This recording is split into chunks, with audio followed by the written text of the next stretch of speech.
Summer வந்தாச்சு, ஜாஸ்தி ஹீட்டாக இருக்குது, டீஹைட்ரேஷன் ஆகலாம், டயர்ட்னஸ் ஆகலாம். பட் இதுலேருந்து நீங்கள் தப்பிக்கிறதுக்கு 3 இம்பார்ட்டன்ட் டிப்ஸ் பார்க்கலாங்க. Third one will be a good practice. First one, நீங்கள் டெய்லியும் ஏதாச்சும் ஒரு காய் இல்லைன்னா பழம் நீர் சத்து நிறைஞ்சதாக எடுத்துக்கோங்க. Any one should be compulsory. ரெண்டாவதாக மோர் இல்லைன்னா இளநீர். இதில் ரெண்டில் ஏதாவது ஒன்று கம்பல்சரியாக டெய்லி எடுத்துக்கணும். தேர்ட் ஒன் முக்கியமானது பிராணாயாமா டெக்னிக். நம்மளோட பாடியை கூல் டவுன் பண்ணுறதுக்கும் மைண்டை காம் பண்ணுறதுக்கும் நிறைய பிராணாயாமாஸ் இருக்குது. இன்றைக்கி என்ன பிராணாயாமானா சிட்காரி பிராணாயாமா. இது எப்படி பண்ணுறதுன்னு பாருங்கள்.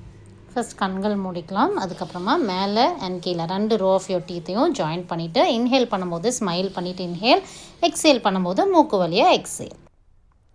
இந்த பிராணாயாமாவை 10 டைம்ஸ் பண்ணி பாருங்கள். உங்களுக்கு இன்ஸ்டண்ட்டாக ஒரு சில்னஸ் ஃபீல் பண்ண முடியும். உங்களோட மைண்ட் காம் ஆகுறதையும் நீங்கள் ஃபீல் பண்ண முடியும்.